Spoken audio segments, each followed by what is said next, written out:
to be Yes. here. Con mucho Hello. gusto.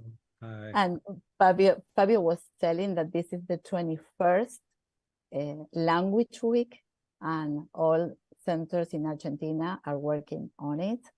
And, you know, it's kind of linked to the Brain Week that is in June.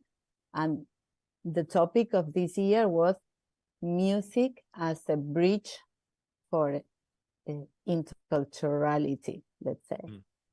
So you came there just as a perfect example. So thank you. Thank you for being here. Thanks for having me. Can you tell us a little bit about your background, what you do? Yeah, sure. I'm a musician, but I was trained in biology. And nowadays, I had a long career as a touring musician, over 15 years, doing normal music stuff, traveling around, playing festivals. But over the pandemic, I had a lot of time to experiment and try different things, and I'm really into synthesizers. So I started experimenting with synthesizers and the natural environment and using information from plants and mushrooms to basically serve as a source for music. And so what I do, I did not invent this. This idea has been around for at least 3 decades now.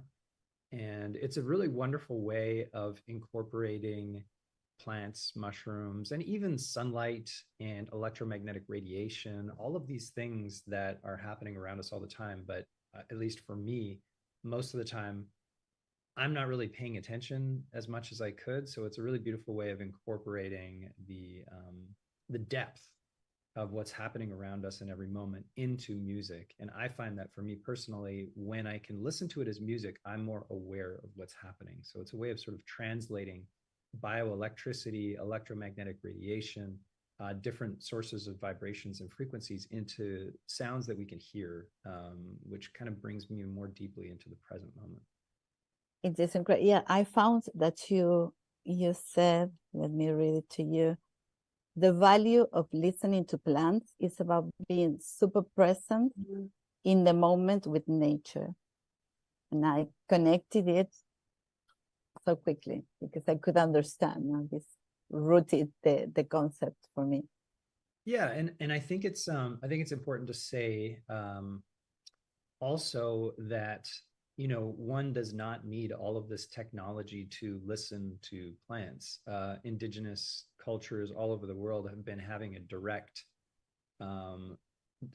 experience and a direct relationship with plants ever since humans have been human beings. And it's actually kind of a new thing for us modern humans that we don't have this direct relationship to the world around us, that we think of everything as it and not as thou. We don't think of them as us. And so for me, this practice of using bioelectricity to listen helps me remember that the world is alive and that everything is connected, at least through the language of electricity. Yeah, it's one. And what is your formation? How did you know about this? You know biology, you know music. Yeah, I grew up playing. So since I was a little kid, I grew up in Montreal, and I grew up playing Indian classical music, which is fairly rooted, I would say, in a certain maybe slightly more spiritual view of the world. It's widely understood in at least Hindu philosophy that the world started with sound. It's not too different than what other religions around the world believe or have experienced. And so this idea that everything is connected through vibration and sound is very much ingrained into the musical tradition that I'm from. And I studied biology in school. I did an undergrad in marine biology and then a master's in oceanography, but quickly got into music. I was always in bands throughout my teens. And then once I graduated, I started exploring music more seriously, and much to the chagrin of my father, who's an Indian man, I sort of gave up biology and started touring as a musician.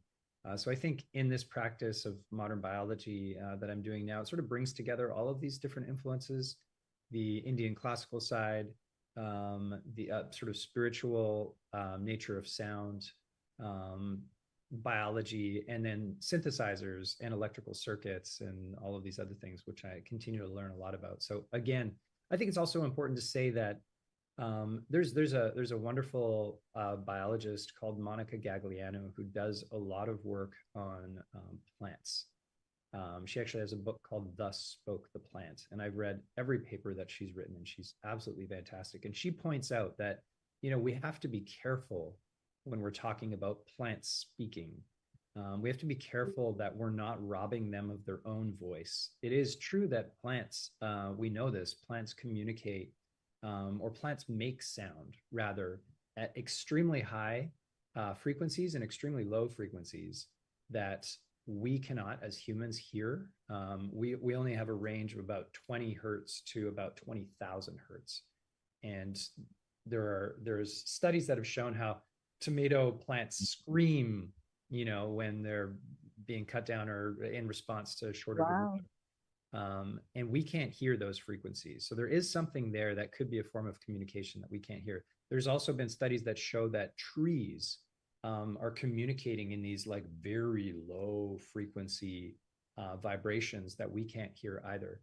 So that is unadulterated sound that's happening that could well be a form of communication. There's some debate as to whether it's a sign or a signal, whether it's a one-way thing or whether there's something that's being received by other plants in an intentional way. What I'm doing is translating bioelectrical activity into sound. So the mushrooms and the plants aren't making music. It's the synthesizers that are making music. We're just feeding in electrical information from the plants into the synthesizers. So at the very least, I think what it shows us is that the world is alive. Exactly. And in terms of what it means, that's still a matter of some debate. Bioelectricity and the study of bioelectricity, even though it started in the late 1800s, is still a very fresh science. The study of plant neurobiology, the study of mycelial bioelectrical communication, these are all subjects that are currently being published on actively. And we don't know a whole lot about this yet. There's some very, very fascinating studies on fungal communication and plant communication, but these are literally happening right now. So it will be years, I think, before we detangle what all of this means. At the very least, it means the world is alive. Yeah, a great field to go on developing and researching. Yeah. I read you are going to Europe. I am, yeah. Yeah. What are you going to do there? On September 29th, I'll be at the Nobel Prize Museum in Stockholm. They have a new exhibit called Fungi something. It's on mushrooms and fungi. And so I'll be doing a performance there. And then I'm doing I do these things called field trips where we do pop-up events in public parks. The goal is to really help people, even in urban environments, to reconnect with the feeling of nature around them. So we just did one in Toronto 2 days ago, where I drop a little pin. People sign up online, and then I drop a little pin on a park, and everyone meets at that place. So we had about 130 people, and we all met at this place. And then I give everyone headphones and wireless headphones, and we go around and we forage and we look for plants and mushrooms and we collect things, and then everyone sort of sits down or lies down or goes for a walk, and we plug into the different things that we've found and make music live. And it's a really wonderful experience. It is a music experience. It's sort of like a deep listening experience. So we're doing one in Amsterdam, we're doing one in Stockholm, we're doing one in London. And wow. still sort of figuring it out a little bit. Yeah, these things tend to be a little like they're pop-ups, so I try not to organize them too far ahead of time. I really take advantage of where I am at a certain point and whether people can help me, because honestly, being in the present, go here, exactly. not be right in the present. Yeah. Mm-hmm. That's nice. I think this would be a nice time to show a little video to show your work. Sure. Can we, Fabio? Es bacán. ¿Está el video, Fabio? Ahí está.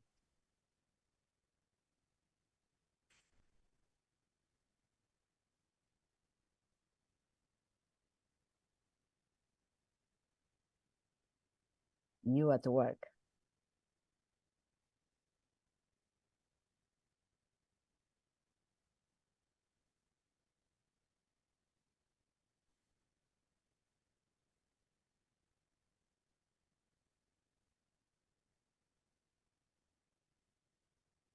A little bit. Okay. That is magnificent. Tell me, where do you live? I live in Vancouver, British Columbia, in Canada. You are surrounded by forests, or how I do. is it? Even in the city of Vancouver, we're really lucky. About 10 minutes outside the city, you have just beautiful temperate rainforests, and it's real wilderness. It's not it's not city parks. There's bears and cougars and all sorts of interesting things. So it's very wild, and you don't have to go far to get into real nature. And so I think this project is very much a product of where I live, and the access that I have to nature, which I understand is a privilege. Of course. And is it me, or because I've been listening to different things in your Instagram, and there is a difference in the kind of plants we are talking about and the vibrations they produce? Yeah. Again, I think it's important to understand that the sound, the timbre of the sound, the way the thing sounds is a product of the synthesizer that I'm sending the electricity to. The notes and the rhythms represent the information that's coming from the biological organism. And so it's very much, a collaboration in some ways, where there's a bunch of electrical information and then I decide where to send it to. And that's extremely subjective. And that's why I like to think of this as an art project. It's based in science. But for me, it's somewhat akin to, let's say you're out in the woods and you find a blackberry bush, and you take the blackberries and grind them up and make a dye. And then you take that dye and you paint a blackberry. That's sort of what's happening. I'm making sketches of the environment with the environment.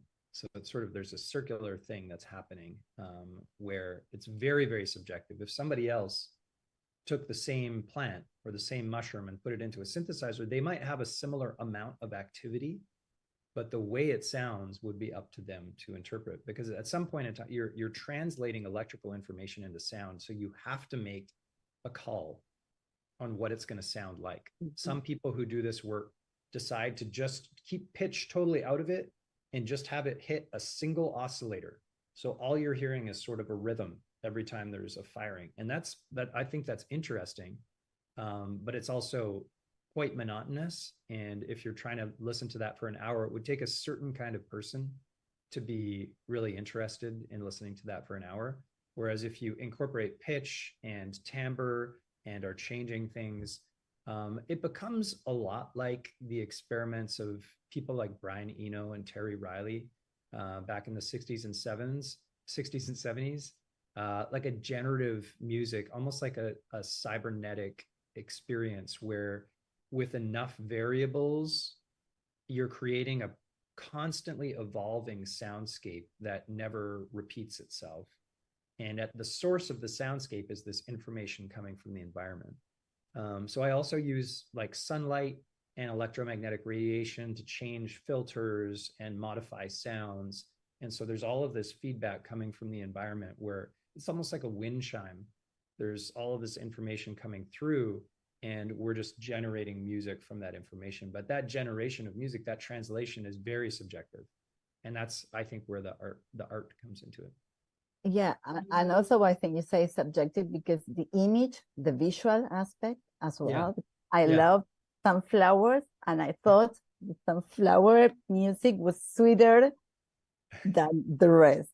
So I thought, well, Yeah. this has to do. I mean, you're watching a kind of flower and you have feelings for that flowers, and this Right. influences what you listen to. Yeah, I think it's personally, I think it's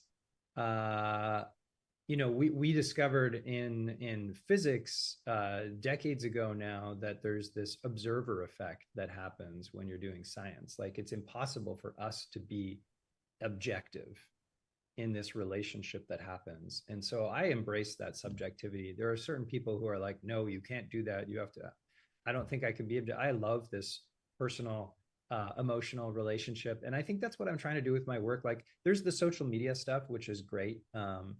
But it's very small clips and it's just a little window. And I think in this era of climate catastrophe, where the feeling of overwhelm can be so strong and it can be so hard to even just find hope, I think these little glimpses, the world is alive, the world is alive, the world is alive. And in that moment, this creation, this electrical manifestation that's happening all around us at every minute, that's still happening. This process of creation and destruction is happening in every moment. And by tapping into that, I think there's hope there, because if we get too in our heads, we get overwhelmed. But if we stay in our bodies, if we use sound, if we use the natural environment to access the present moment, I feel like hope is available in the present moment. And that hope is a choice that we can all make together to open to this moment. You kind of put nature in on the first page. I mean, how are not going to take care of forests or plants if we can get this? I mean, and I think in keeping with this life, in keeping with the theme, this interculturality, I think the other thing that this points to, at least at the very least, it points to this idea that we are not the only culture, that there are more than human worlds around us. And the deeper we go into the study of plant behavior, plant neurobiology, the more we realize that it's not like, it's kind of a silly thing to think that consciousness evolved with humans out of nowhere. Like, we came from somewhere. We didn't just pop into the world. Like, we came from plants. We have common ancestors with mushrooms. We're sharing all of the same cellular building blocks and proteins as everything else on the planet does. And the more we dive into this, the more we find that at every level, there are nerve analogous cells that are doing pretty much the same thing as our nerves are doing. This whole thing is a feeling conscious mass. And if we take the example of like an octopus that has 3 hearts and 8 brains, there's thought experiments I think that we can do that help us relax. Music can be a good way of stimulating this, help us relax into a kind of more base consciousness level that is perhaps shared more universally, and get us out of our mind and thinking that we're the only one with language, we're the only one with culture, we're the only one with consciousness. I think that there's a whole world to be explored, which has been explored by various people around the world, but a whole world for our culture to explore around more than human or non-human realities, non-human consciousness, and opening to that through non-rational ways. I think that's the thing. We think that we're so special, but I love that line in Richard Powers' book, The Overstory, about how perhaps this thing that we think is so special about us, this consciousness that we think is so special, is actually madness.